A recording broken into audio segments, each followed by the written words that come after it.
को बार बार माँ का ध्यान आ रहा है। हनुमान को सुमेरु माँ के पास पहुँचना होगा। उत्तर दो सुग्रीव, तुमने अपनी सेना के साथ सुमेरु में प्रवेश करने का दुस्साहस कैसे किया?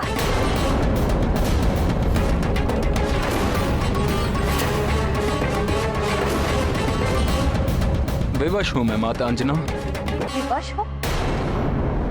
मित्र राज्य पर आक्रमण करने की विवशता मेरी समझ से परे है। मुझे ज्ञात है सुग्रीव विवश क्यों है।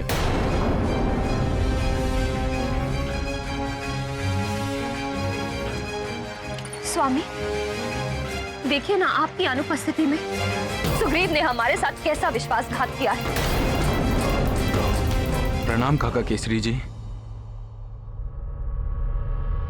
तुम्हारा कल्याण हो पुत्र सुग्रीव। अंजना, सुग्रीव की व्यवस्था को मैं भली भांति जानता हूं। दोष सुग्रीव का नहीं, वाली का है। वाली पथभ्रष्ट हो गया है, भटक गया है अपने मार्ग से। उसने स्वयं को किष्किंधा का महाराज घोषित कर दिया, मित्र ऋक्षराज को बंदी बना लिया। अब राजा मैं हूं, मेरे आदेश का पालन करो। बंदी बना लो इन्हें, बंदी बना लो इन्हें, बंदी बना लो। उसी ने भेजी है ये सेना सुग्रीव के साथ। जाओ और सुमेरु को अपने अधीन कर लो, और यदि काका केसरी तुम्हें रोके तो उन्हें भी समाप्त कर दो।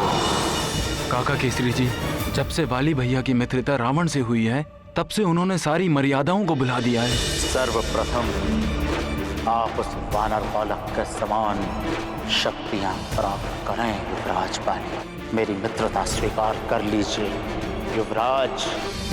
हम दोनों मिलकर उस वानर बालक को परास्त कर सकते हैं। अब आपके समस्त स्वप्न पूर्ण होंगे महाराज बाली। महानता के शीर्ष पर आपको पहुंचाएगा आपका मित्र रावण।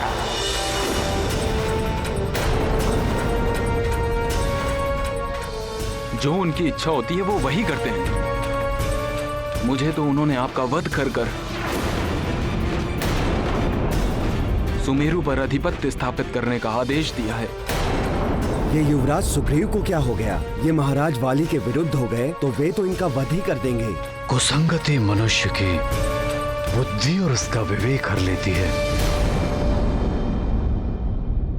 वो उचित और अनुचित का मार्ग भूल जाता है।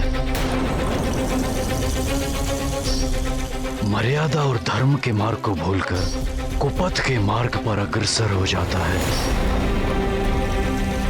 अतः वो स्वयं के ही अंत और पतन का कारण बनता है।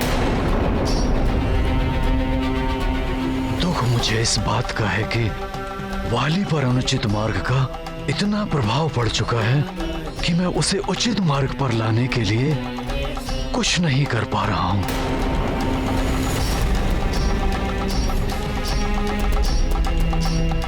काका केसरी, तब पूर्ण करने के पश्चात वाली भैया अत्यंत ही शक्तिशाली हो गए हैं। उनका विरोध करना असंभव है, इसीलिए मैं भी उनका आदेश पालन करने के लिए बाध्य हूं। सावधान!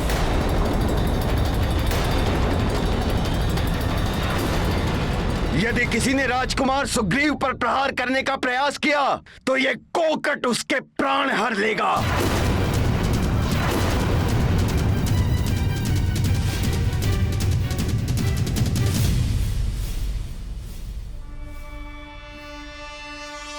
हनुमान,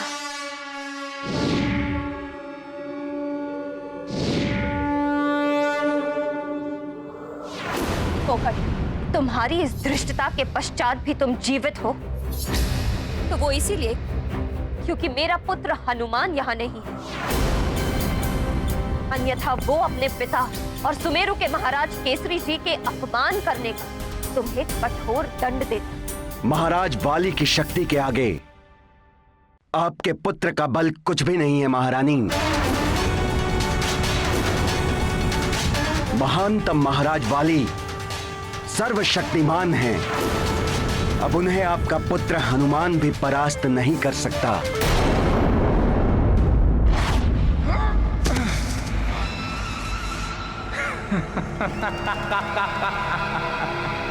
महानतम वाली की शक्तियों में और भी वृद्धि हो गई है। यद्यपि वाली महानतम उड़ नहीं सकता, किंतु ऋषि कुंभज की सहायता से महानतम वाली अब पहले से अधिक स्फूर्ति के साथ एक स्थान से दूसरे स्थान तक वहां अवश्य ही पहुंच सकता है। मरकट हनुमान, वाली की प्रतीक्षा कर। वाली को तुझसे द्वंद्व युद्ध करके तुझे पराजित करने से कोई नहीं रोक सकता।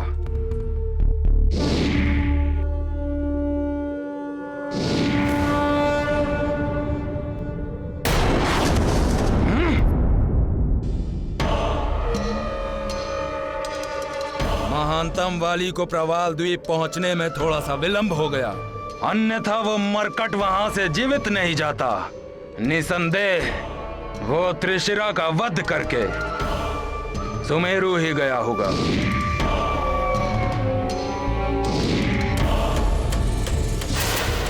अब मैं भी सुमेरु जाकर उसका वध करूंगा।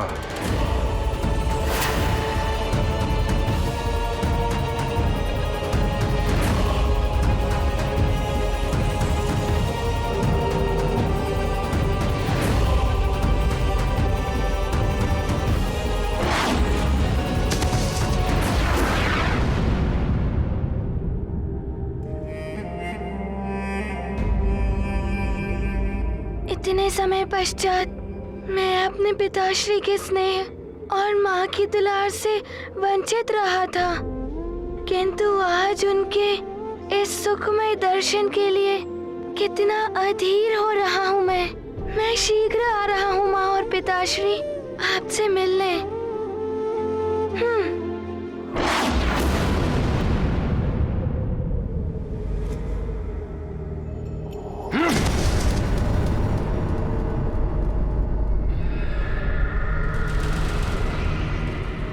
मेरे आदेश अनुसार सुग्रीव, उस मरकट हनुमान के सुमेरु पहुंचने से पूर्व ही मेरे अर्थात सुमेरु के महाराज महानतम वाली का आधिपत्य स्थापित कर चुका होगा। काका केसरी जी, यह सब मेरे लिए भी इतना ही दुखद है जितना आपके लिए, परंतु मैं विवश हूं। यदि मैं किष्किंधा के वर्तमान महाराज वाली भैया के आदेश से बंधा नहीं होता तो मैं स्वप्न में भी आपका शत्रु बनकर आपके या प्रिय मित्र हनुमान के राज्य में कभी प्रवेश करता ही नहीं। सुग्रीव, मैंने अपने मित्र ऋक्षराज को वचन दिया है कि मैं वाली का अहित नहीं करूंगा, उसे सन्मार्ग पर लाने की चेष्टा करूंगा। इसीलिए मैं कारागृह से उसे बिना बताए चुपचाप उसका सामना किए बिना चला आया, किंतु मैं उसकी अधीनता स्वीकार कर लूं, यह मुझे स्वीकार नहीं। मैं अपने राजधर्म से बंधा हुआ हूं।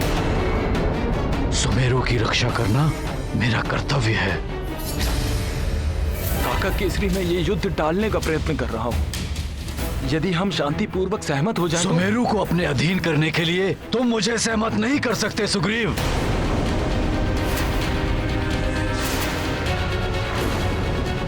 मैंने तुम्हें अपने पुत्र हनुमान के समान माना है, परंतु सुमेरु की सुरक्षा मेरा धर्म है। मैं सुमेरु की स्वतंत्रता नष्ट होने नहीं दे सकता। यदि तुम उसके लिए बाध्य हो तो अपना धर्म निभाओ, युद्ध करो मुझसे, रणभूमि में पराजित करो मुझे। महाराज केसरी जी, मैं महाराज बाली की आज्ञा का अवमानना नहीं होने दूंगा।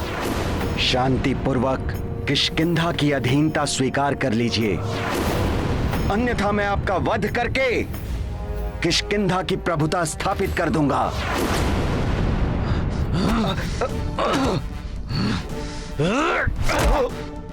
मेरी राज्यसभा के नियमों का उल्लंघन करने का अधिकार किसी को नहीं है कोकट।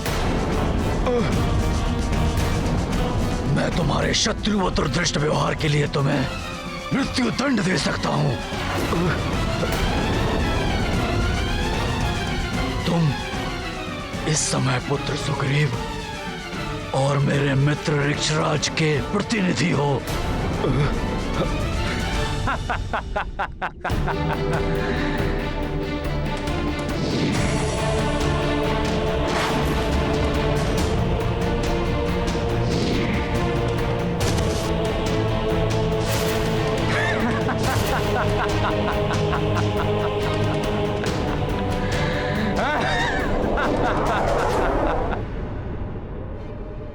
वाली भैया,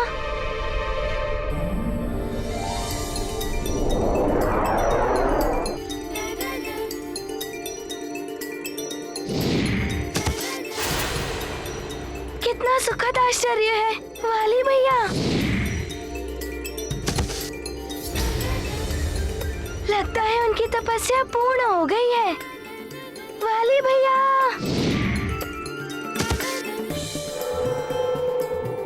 वाली भैया,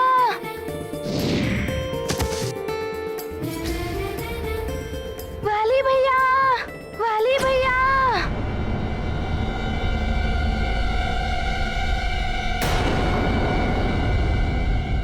नहीं, शांत हो जाइए आप सब। कोई किसी पर वार नहीं करेगा। कोई युद्ध नहीं होगा यहाँ पर। सुग्रीव, हम सब वाली का शुभ चाहते हैं।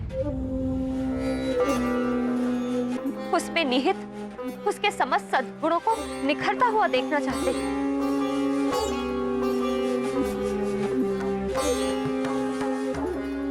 उस संगति से प्रभावित होकर वो अधर्म के मार्ग पर चल पड़ा।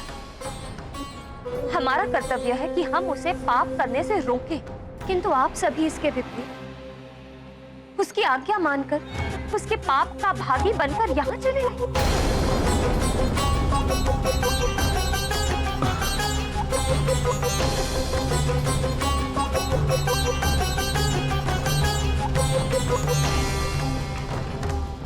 वाली भैया, वाली भैया। यहाँ तो कोई भी दिखाई नहीं दे रहा है। मुझे ऐसा क्यों प्रतीत हो रहा है कि जैसे वो मायावी मरकट मुझे पुकार रहा हो। मैं अभी आता हूँ आपके पास। इस मरकट से अधिक घृणा मुझे और किसी से नहीं।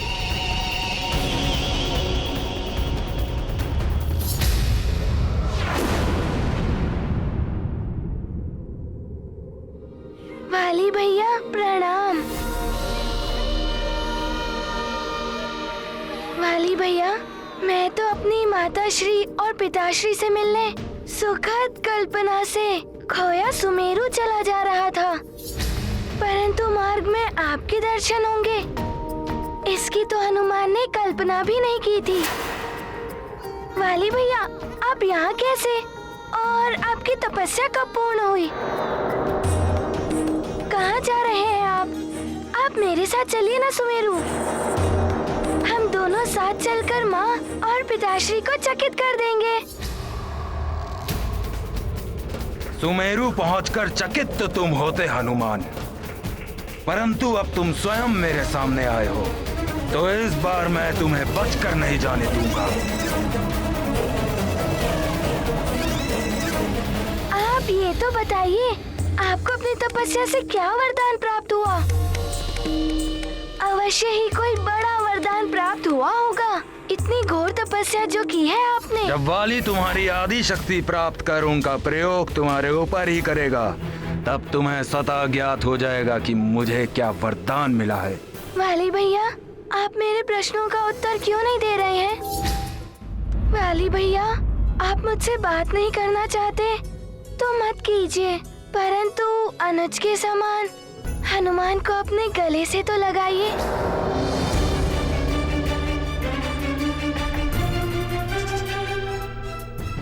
लगाइए।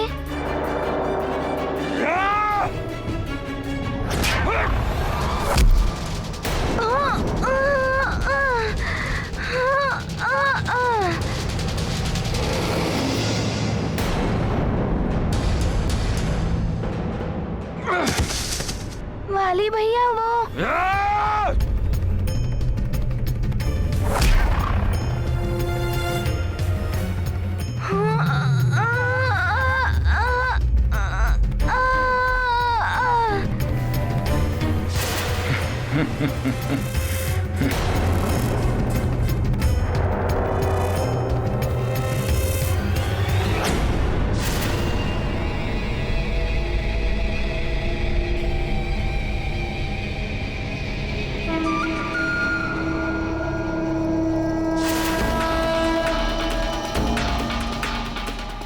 आश्चर्य है, मेरे इतने कठोर प्रहार का इस मरकट पर कोई प्रभाव नहीं पड़ा। वाली भैया, हनुमान से कोई अपराध हुआ है क्या जो आप उसे दंड दे रहे हैं? यदि अपराध भी हुआ हो तो उसे अनुज की भूल मानकर हनुमान को क्षमा कर दीजिए ना। तुम्हारे अपराध का दंड मृत्यु है मरकट। ओहो, मैं अब समझा। आप मेरी परीक्षा ले रहे हैं कि आपकी अनुपस्थिति में मैंने कितनी शक्तियाँ अर्जित की हैं, है ना वाली भैया?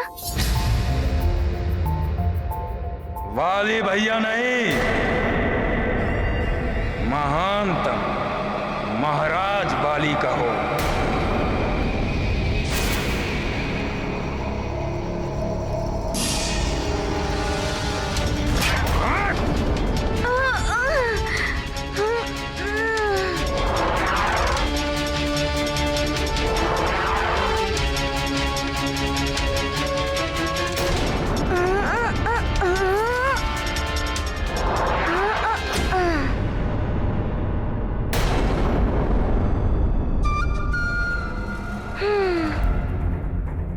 वरदान प्राप्त करने के पश्चात जिससे भी मैंने युद्ध किया है उसकी आधी शक्ति तुरंत मुझ में समाहित हुई है, परंतु इस मरकट के साथ ऐसा क्यों नहीं हो रहा है?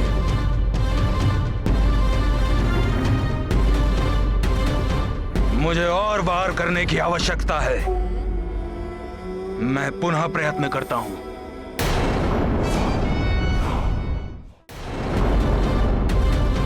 मुझे और वार करने की आवश्यकता है। मैं पुनः प्रयत्न करता हूं।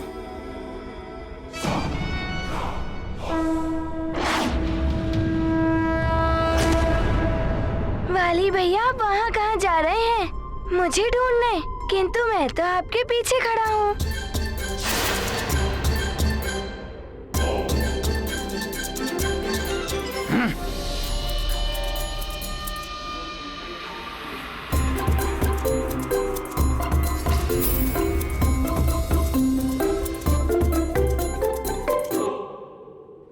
अब इस पर मेरे इस वार के पश्चात इसकी आधी शक्ति मुझे अवश्य प्राप्त होगी।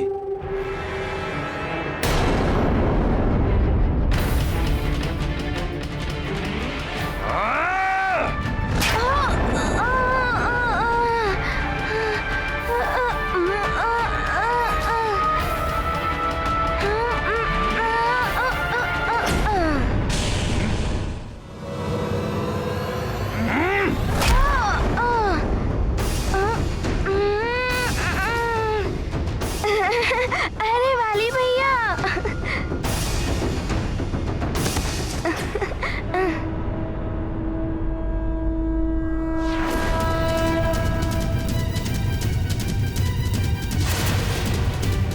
वाली भैया, और कितनी परीक्षा लेंगे मेरी? वार पर वार कर रहा हूँ, परंतु इसके पश्चात भी इसकी आधी शक्ति इससे निकलकर मुझ में विलीन क्यों नहीं हो रही है? वाली भैया, कब तक परीक्षा लेंगे मेरी? अब तो बताइए।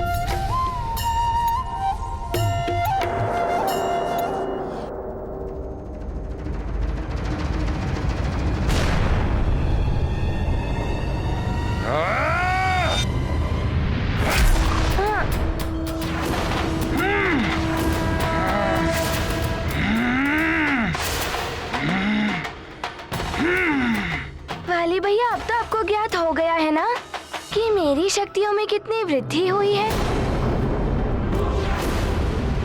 अब आप ये परीक्षा समाप्त कर दीजिए, अन्यथा आप थक जाएंगे। बिना इसकी शक्ति प्राप्त किए इस मरकट को पराजित करना महानतम वाली के लिए भी कठिन है।